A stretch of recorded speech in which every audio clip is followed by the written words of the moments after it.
Hello, listeners. Thank you so much for joining us again. You are here with Ana Rosa Rizo Centino of Que Madre and Siobhan Hoover of Warrior Mother.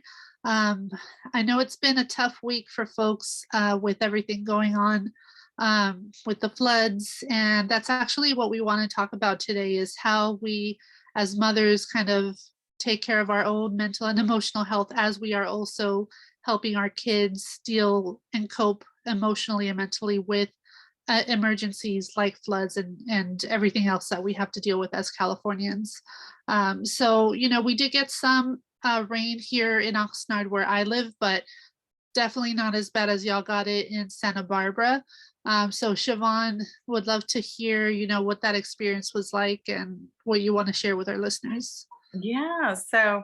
I feel like, you can never be all the way prepared for this type of thing.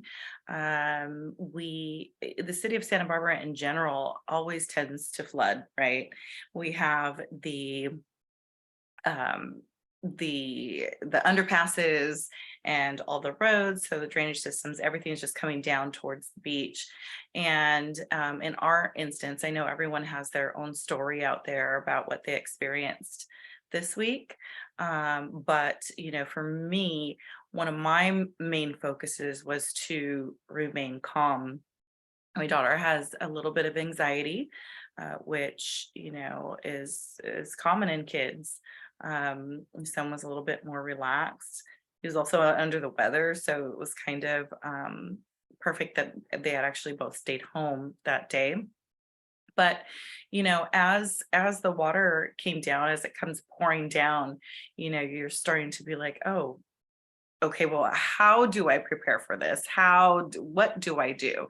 So coming up with a plan for at least your family is really important to kind of like write things down or ensure that everyone is on the same page and understanding of what to do. So in my house, we had to go get some sandbags. We had a little bit of flooding in my garage. But we also have a creek directly behind my backyard. And so that was very worrisome. So we kept an eye on that all day. And then when evacuation orders go out, you have the people who are kind of like, well, I'm going to stay and write it out. And we had this conversation um, about people who, what if they're unable to go to one of the hotels and pay those high rates, those Santa Barbara rates? What if they're unable to do that? Does our city even have, shelters? Can we go to like one of the gymnasiums and have, some place of refuge? Um, so in any case, ways to cope and stay calm. So one of my favorite things that is simple and affordable is breathing. Just breathe. Taking that moment kind of resets the brain and the body. Um, and a lot what we don't notice, and I think I've said this before on the show, is that we tend to hold our breath, when we're tense, when we're stressed out, especially our breathing becomes irregular. Um, with my clients at the gym, when things get really hard, and they're really working hard, and I'm like, breathe, and they're like, oh, we actually do forget to breathe. So in stressful moments, breathing is one of my most favorite things. Do you find yourself holding your breath at times, Anna? Are you? Yes. Yes, Yeah. I've actually mentioned it on the show a few times because it's something that it was a revelation to me only recently, probably in the last year, that I noticed I was even doing that because it was so common.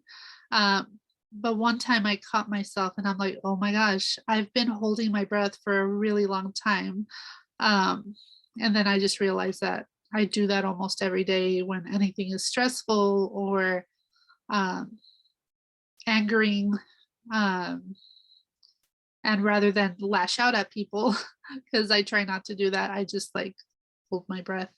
But Yeah. there are better ways of dealing with feelings and holding breath. And especially since I've been working out pretty consistently with my personal trainer in the last year, that's also something that she has pointed out to me when I'm working out, that breathing can make things feel so much easier um, than they do if you're like not breathing. So definitely Mhm. breath. How about your kitties? Do they help you? My kids or my cats? The kitties. Both of them. Yeah, yeah. So, so yeah, I find that, my kids are very affectionate people anyway, and I feel like hugs are so healing in times like this. And it's like, I had mentioned my daughter has anxiety, and so I know that people with anxiety sometimes have trouble really kind of regulating their breath. And so I will, just as healing as it is for her, it is for me. So if I'm hugging her, I'll put her hand on my heart or my chest, and then we just kind of breathe it out together. Um, my son, he's very positive and optimistic kind of kid. So, he's cracking jokes and making light of it. But I feel like having to protect them makes me stronger. Having to um, ensure that they are safe makes me feel like I've got my cape on. You know, and and even though I'm not invincible, it does feel like that sometimes. And then pets just know, I think, when when you're having a hard time. I think that and especially cats, I feel like they are from another world, and they are kind of like the spiritual keepers. They kind of I don't know. I believe in some woo-woo stuff where it's like I feel like they can see things that we can't, so they can sense things that we can't. And so when I'm having a hard day, I know that my pets are always close and nearby, and they do tend to show a little bit of extra love. That's beautiful. I think dogs can do that too because mine are the same. It's not the same kind of emergency, but when my firstborn passed, my dogs were like so sweet and so helpful and just could see how much pain we were in. And they would cuddle with us extra and just like show us that they were there for us. Um, so I really thank my dogs for helping us get through that super difficult time. We're so connected, everything is an energy exchange. And I feel like, animals are very sensitive to that. So in any case, having to, like evacuate is it's high stress, and they feel your high stress from losing your baby, and it's like they want to console us. Oh. Yeah. Mhm. So for uh, you, did you kind of start grabbing stuff or did you make a list like, oh, gotta yeah, grab this? okay. Yeah, so the other thing, because in my mind, I have a million things in my head every day, and then when something like this comes through, I'm like, oh my gosh, I'm overwhelmed and really tense, and then like, I'm putting random things in a bag. So what we did is we did make lists, and that included the basics, um, but paperwork that, passports, birth certificates, family documents, I put that all in a bag. All of my tax information for this upcoming year, I kind of like put that in the bag, because you just, I don't know what may happen, right? And then for the kids, my daughter's like walking around like, I don't know what to put in the bag. And I said, well, let's think for a minute. All of this stuff can be replaced, right? I have a lot of stuff. Um, but what are some things that are irreplaceable that, you know, like if you lost it, that's it.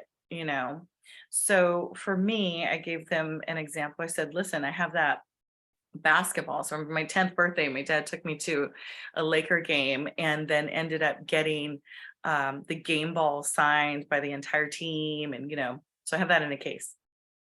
And I said, that ball to me is irreplaceable.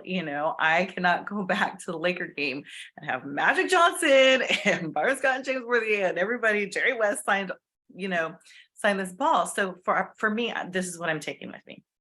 A couple crystals that mean a lot to me that have helped me through some things. A couple trinkets and books, some photos that cannot be replaced. But it really kind of makes you think about what is important. I'm always looking at these minimalists and I'm in awe of them because I'm just, I get attached to things. And as we're kind of looking around, like, God, like I don't need any of this in order to survive, but it's nice to be surrounded by things that bring on memories or bring on feelings of, nostalgia or whatever it is.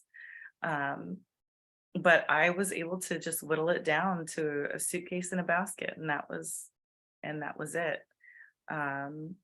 For some people, I know that that's very difficult, but again, when it's time to go and you're kind of like, well, do I pack up my whole car and like try to get as much of my house in there as possible? It's like, no, any of this can, if it goes, it goes. And, it'd be really sad to lose everything, but also, again, what's important. That takes a lot of maturity to assess. And did you have to transport the kittens in like crates, or like were they cooperative? Yeah, they're I think as long as we're near, they're okay. So yeah, they went into the crates. And they don't like the car very much. So, that's a challenge, like hearing them cry because I'm like, I just want to hold them, but not sure how they're going to react like while I'm driving. So it's definitely I wasn't going to leave them behind. That's for sure. Um, so I know that there's pets missing right now, and a lot of people are, searching for their pets. I saw a couple doggies are missing, and so I'm just kind of like, when I saw the picture, I was like, oh my gosh, I just hope he gets back home, because they're afraid. Yeah, they're afraid. And not to mention, it was our 5-year anniversary of the mudslides in Montecito. Mhm. And To the day. so the day, and that was just so eerie for me. And I know for the folks in Montecito, I'm certain, their levels of the PTSD was, probably really strong for them. And so my heart was really hurting yesterday for the previous losses and for everybody who was just might have been having a really tough time with it. So we had a couple of friends that had to be helicoptered out during the mudslides, Oh wow. and they decided to stay when the evacuation warning went out. Mhm. And it just, it's nerve-wracking for everyone.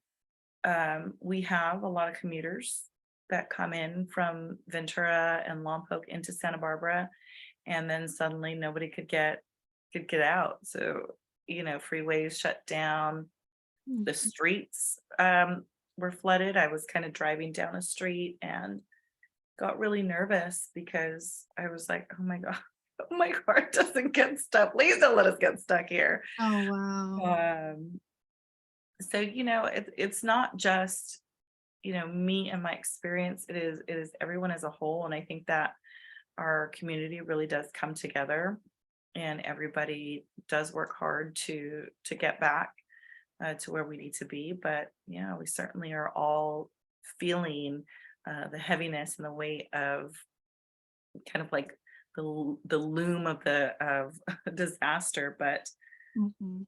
resilience is a very valuable human quality, and I think we've got that. Absolutely. And we're here for you on KZAA 96.5 FM. You got Siobhan here telling us her testimony of what happened with her and her family. And I am Ana Rosa Rizo Centino. Thank you for listening. Um, I think that concept of resilience is something that has been popping up over and over again in the last couple of years, especially with climate change progressing at such a rapid rate.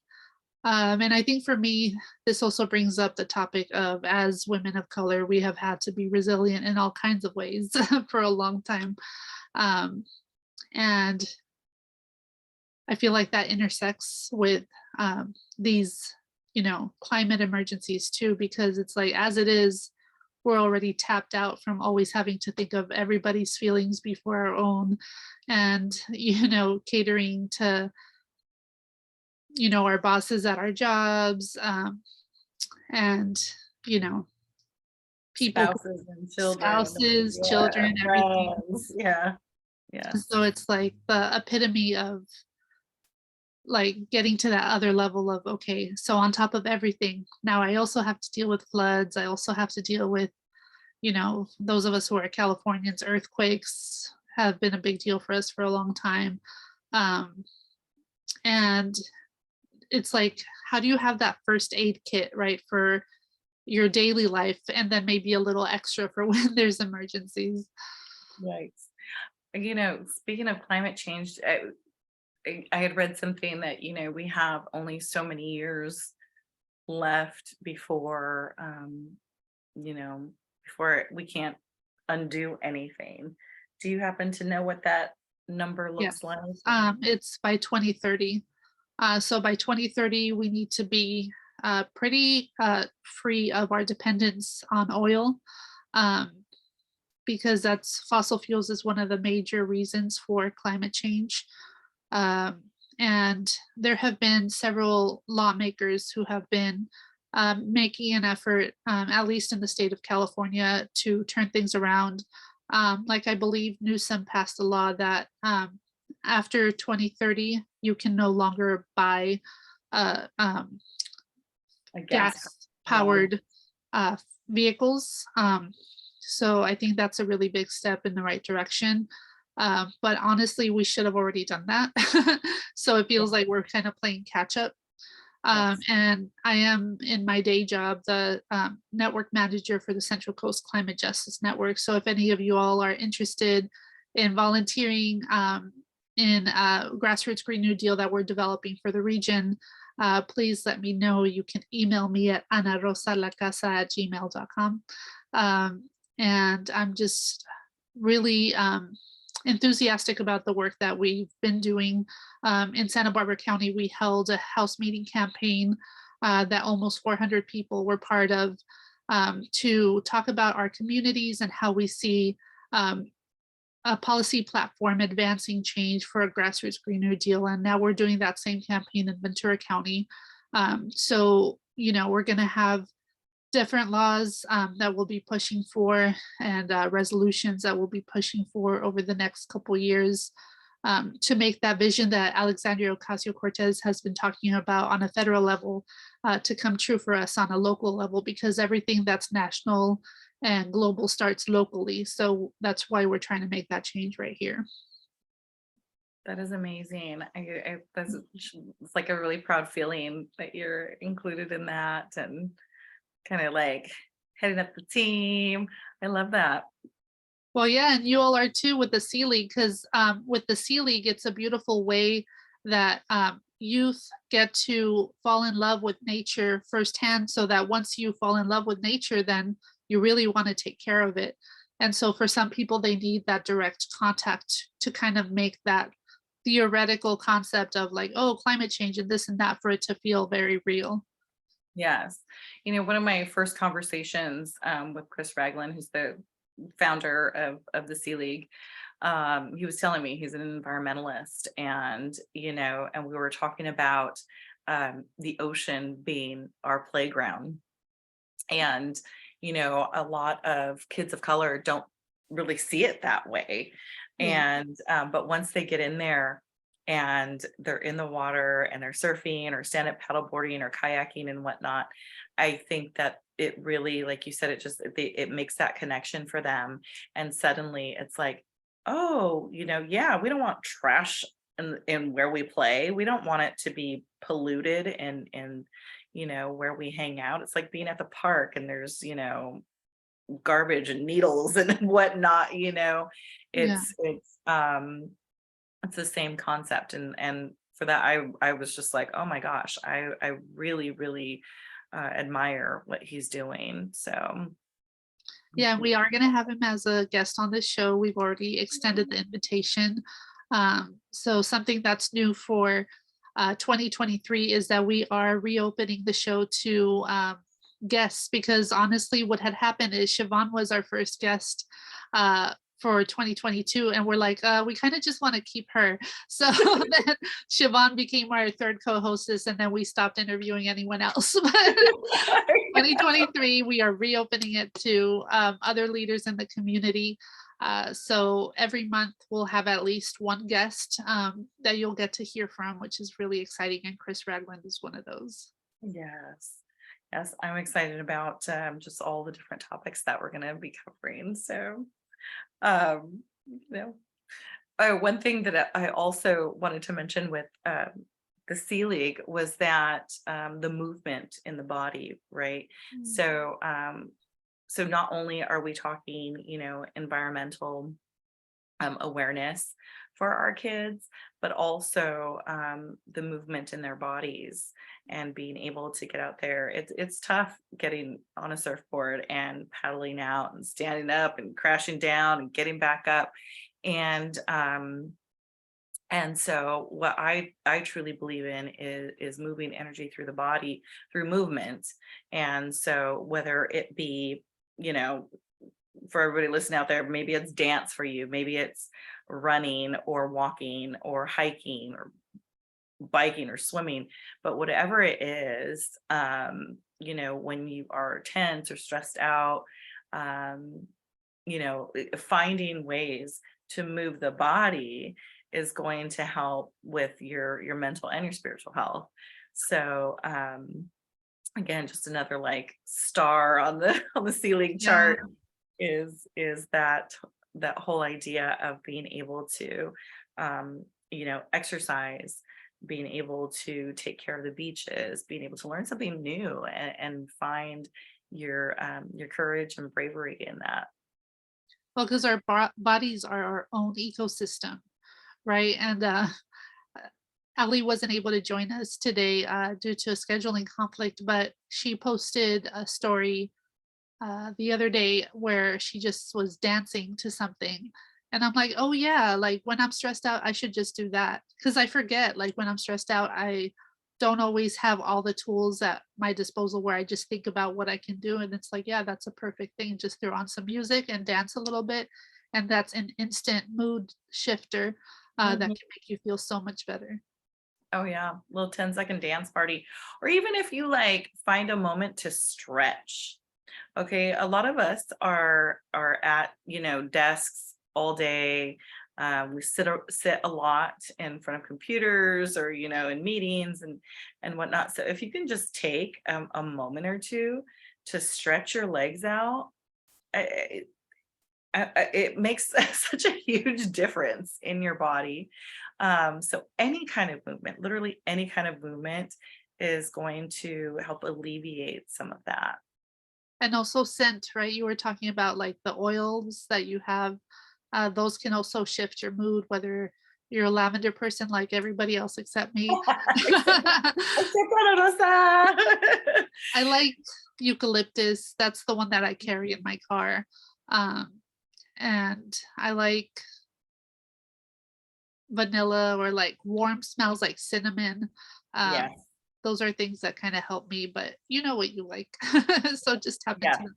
I know. Yeah. So, I mean, the lavender is always calming and relaxing, but there's also like one of my favorites is a sweet orange. And that's supposed to like trigger a sense of joy and happiness. It'll bring you focus, things like that. And so we have a blend called Happy that I created in a roller, and it has a little bit of vanilla in there. um and it's it's almost like a creamsicle. It's really yummy, but Ooh, it's also like, I know when people smell it, that's what they say, ooh. They're like, ooh, what's this? So yeah, I think using all of our senses, in these moments is what's needed. I It was funny because I was listening to the water, to the rain, and I was like, it is really soothing. However, it is so can be so destructive at the same time. There's a very fine line and a delicate balance, but it's like this sound is so therapeutic. It's like I definitely. could close my eyes and take a nap if it weren't so life threatening. Yeah. Normally water is life Yeah, right. when it's Yeah. not flooding.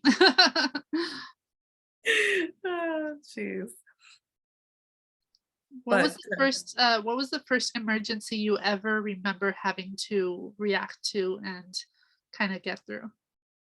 ooh, that's a good question. I remember the Northridge earthquake, and not that we had any like damage here or anything, but that was one that really stood out to me where I was actually scared. So Mm. this week I was actually scared. I was definitely feeling afraid. But so the Northridge, what was that? 92 maybe? Was it that late? I don't know. There was an earthquake that happened when I was in elementary school. And my mom is a cafeteria worker and she worked at the elementary school that I was at. Um, and she was very surprised because she thought she would come out to the yard and see me all like sad or scared or freaked out. But I was actually consoling the other kids and telling them, like, it's going to be okay. And she's Mhm. like, where did you get that from? Like, how did you Yeah. feel like, "Oh, you're gonna be brave and, like, try to calm everyone else down?" So I have no idea, but for some reason, I was not stressed. I was just like, "It's gonna be alright." That's like the way that you cope with it. It was kind of like the same. Like for me, it's like you take care of others, and all of a sudden you feel very invincible. You feel like you're the strong one, and so I know just women in general, we're just nurturing, and so there you are, consoling your classmates. Yeah, we were. Gosh, that was we were actually supposed to go to Six Flags that morning, and the quake hit, and it was like, oh, guess we're not going now. But I do remember being at my friend's house, and her mom came running out, and kind of we're like holding on to each other in the doorway, and it certainly is nerve-wracking. But again, as an adult now, and in finding ways to cope, it's like we also need to pass this along to our children. And Yeah, how do we deal with emergencies, and how well are we prepared? definitely. I mean, I don't know if it's just because I'm a Californian and I've, been here since I was born. Like, for me, earthquakes and floods don't freak me out as much as, like, tornadoes and stuff. Like, I would not wanna live in the Midwest and have to deal with a tornado. That is super scary to me. Yes. I was fascinated. Same thing, I born and raised in Santa Barbara. And then I was living out on the East Coast for a couple of years. I lived in Texas for a year and traveled a lot for work. So, I was visiting Florida, and there were like thunderstorms and like these like, what is going on? It's hot outside, but it's pouring rain and it's thunder and lightning. And I'm really scared right now. And these winds, the winds are crazy. Um, Same thing when I was in Dallas. It was like an ice storm, and I had to get home. And driving home in that, it was nerve-wracking. And I just said, you know what? I don't want to live anywhere with inclement weather, and people are like, well, you deal with earthquakes. Like, yeah, you're just kind of used to that, I guess. I don't know. You get under a desk, right? Yeah. Stand in a doorway. But with, hurricanes, it's like, no, you got to board up your windows, and the tornado can take your house away and fly you over the rainbow. Be in another Yeah. land. What I have been impressed with is the governments that have been able to have the political willingness to declare racism a public emergency, because I think that's another emergency this one man made that people don't talk about a lot. Yeah. So I know like Ventura County passed that resolution. I'm not sure if Santa Barbara County did, but they're trying to match up their actions with not just passing a resolution, but actually doing things to change what our landscape looks like and how people are treated. Um, so I think it's Absolutely. important for us Wow. to keep talking about that. Yes, I'm definitely looking forward to that change. And we can dive into that, but I'm not sure that we have the time. I We know talk that's about, like a whole other show. Uh, yeah.